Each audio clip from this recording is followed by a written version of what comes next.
It's the 10th of December 1948, and the UN General Assembly adopts the Universal Declaration of Human Rights.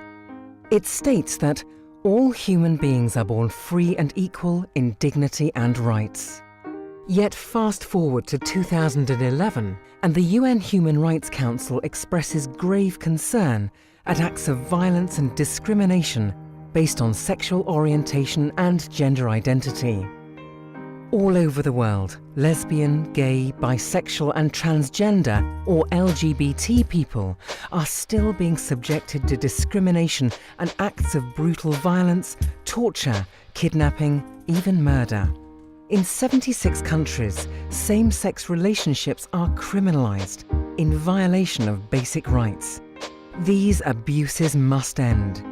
The tide is turning. Since 1990, almost 40 countries have legalized same-sex relationships. Many more have lawfully banned discrimination against LGBT people. More and more countries now recognize the urgency and are pressing for action at the UN.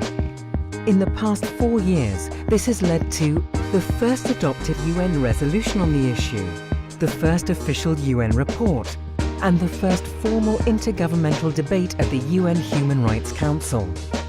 On the 26th of July 2013, the UN launched Free and Equal, a global campaign designed to raise awareness of homophobic and transphobic violence and discrimination, and to help stop millions of LGBT people being abused for being who they are. We must protect the basic human rights of LGBT people. But it doesn't just require changes in laws and policies. It takes changes in people's hearts and minds. Like the struggle against racism, like the struggle for gender equality, the struggle for LGBT equality will only be won if we join together, if we speak out, if we stand in the defense of the rights of others. The time to do this is now. Together we can stop violence and discrimination against LGBT people. Together we can build a world that is free and equal.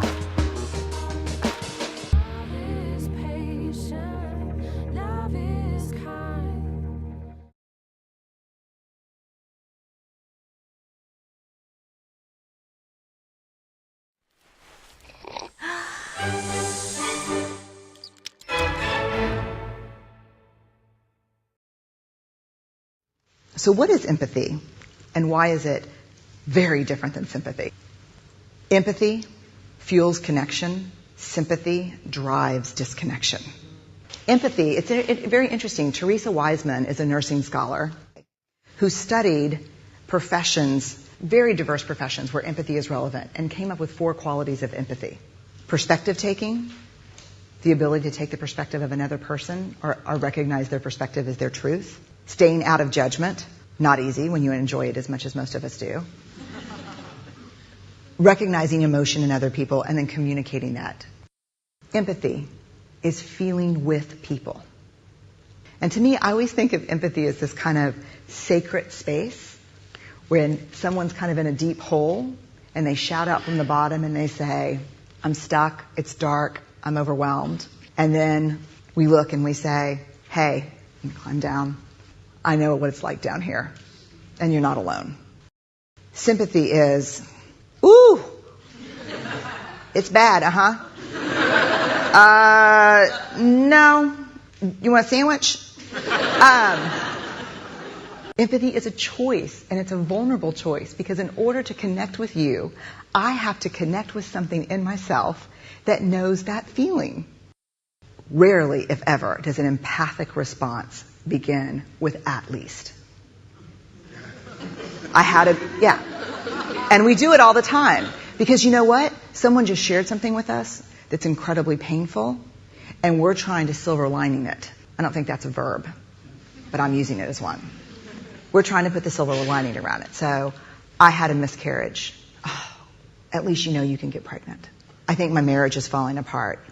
At least you have a marriage. John's getting kicked out of school. At least Sarah is an A student. But one of the things we do sometimes in the face of very difficult conversations is we try to make things better. If I share something with you that's very difficult, I'd rather you say, I don't even know what to say right now, I'm just so glad you told me. Because the truth is, rarely can a response make something better. What makes something better is connection.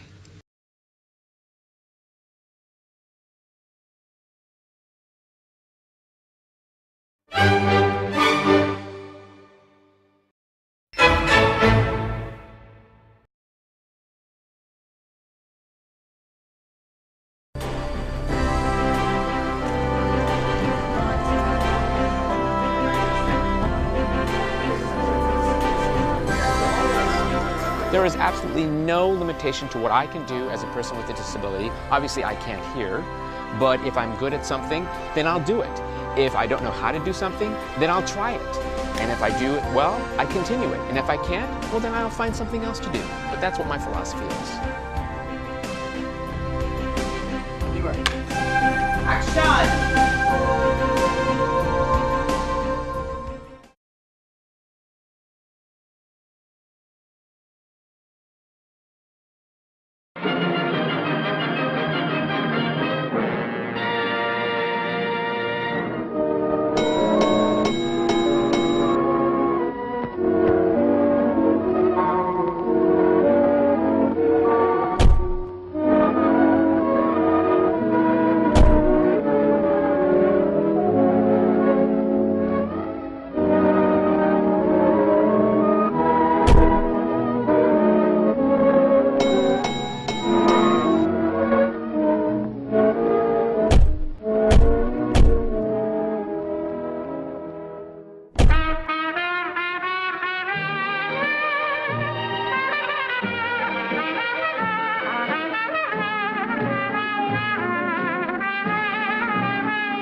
Human rights is,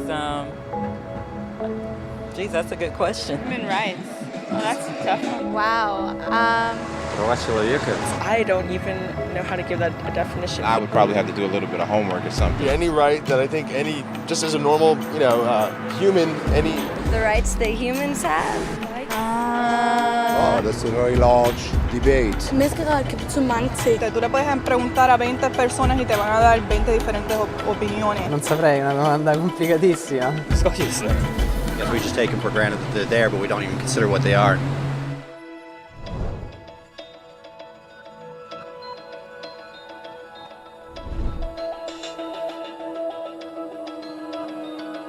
Human rights are the rights you have simply because you're human.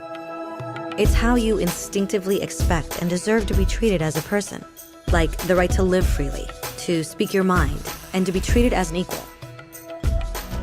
There are many kinds of rights. Most apply to a certain group. But human rights are the only ones that apply to absolutely everyone, everywhere. That means kids, old people, poor people, basketball players, garbage men, rappers, teachers, Africans, Indians, Albanians, Christians, Muslims, Kabbalists, atheists, your mom, your dad, your next door neighbor, and you all have the exact same human rights. In other words, they're universal. But the question remains, what are they? Name the human rights? What the human rights are? The right to live. Equality between all peoples. Right to religion, the right to... Is there supposed to be a list somewhere I should be aware of? According to the United Nations, there are a total of 30 human rights, which are usually lumped together and called simply human rights. They're all listed out in the Universal Declaration of Human Rights, which is the world's most widely accepted document on the subject. But it was a long time in coming. At first, there were no human rights. If you were in with the right crowd, you were safe. If you weren't, well, you weren't. But then a guy named Cyrus the Great decided to change all that. After conquering Babylon, he did something completely revolutionary. He announced that all slaves were free to go. He also said people had the freedom to choose their religion, no matter what crowd they were a part of. They documented his words on a clay tablet known as the Cyrus Cylinder. And just like that, human rights were born. The idea spread quickly to Greece, to India, and eventually to Rome. They noticed that people naturally followed certain laws, even if they weren't told to. They called this natural law, but it kept getting trampled on by those in power. Not until 1,000 years later in England did they finally get a king to agree that no one can overrule the rights of the people, not even a king. People's rights were finally recognized, and they were now safe from those in power. Kind of. It still took a bunch of British rebels declaring their independence before the king got the point that all men are created equal. Which isn't to say he liked the idea, but he couldn't stop them, and America was born. The French immediately followed with their own revolution for their own rights. Their list was even longer, and they insisted that these rights weren't just made up. They were natural. The Roman concept of natural law had become natural rights. Unfortunately, not everyone was so thrilled. In France, a general named Napoleon decided to overthrow the new French democracy and crown himself emperor of the world. He almost succeeded. But the countries of Europe joined forces and defeated him. Human rights was again a hot topic. They drew up international agreements, broadly granting many rights across Europe. But only across Europe. The rest of the world somehow still didn't qualify. Instead, they got invaded, conquered, and consumed by Europe's massive empires. But then a young lawyer from India decided enough was enough. His name was Mahatma Gandhi, and in the face of violence, he insisted that all people of Earth had rights, not just in Europe. Eventually, even Europeans started to agree. But it wasn't going to be that easy.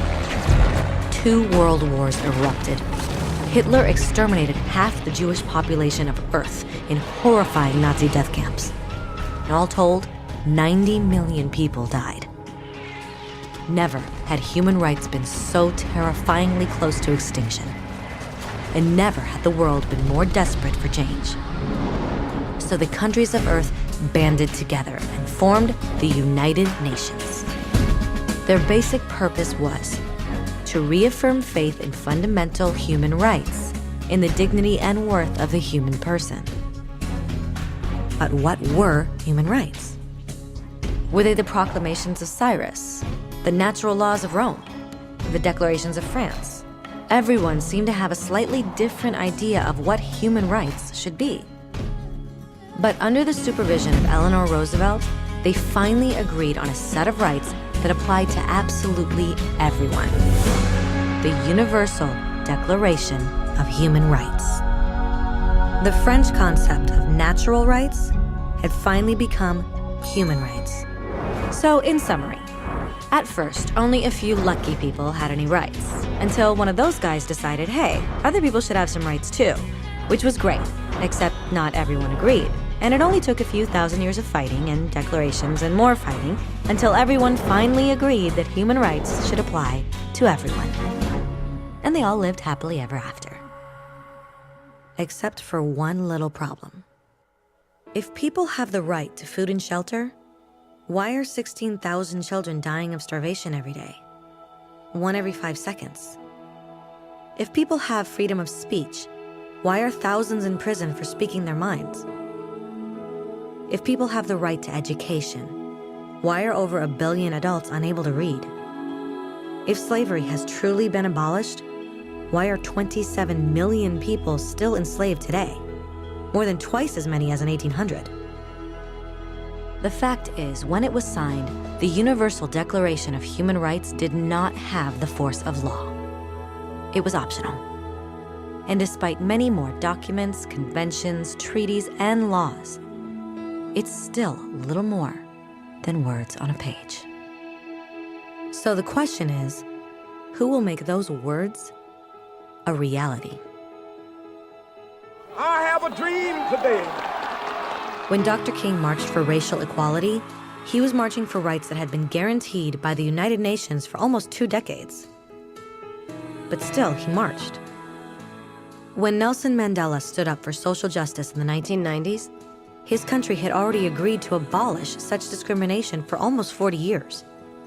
but still, he fought. Those who fight today against torture, poverty, and discrimination are not giants or superheroes. They're people. Kids, mothers, fathers, teachers. Free-thinking individuals who refuse to be silent. Who realize that human rights are not a history lesson. They're not words on a page. They're not speeches or commercials or PR campaigns. They are the choices we make every day as human beings. They are the responsibility we all share to respect each other, to help each other, and to protect those in need. As Eleanor Roosevelt said, where, after all, do universal human rights begin? In small places close to home. So close and so small that they cannot be seen on any maps of the world. Yet they are the world of the individual person, the neighborhood he lives in, the school or college he attends, the factory, farm, or office where he works. Such are the places where every man, woman, and child seeks equal justice, equal opportunity, equal dignity without discrimination. Unless these rights have meaning there, they have little meaning anywhere.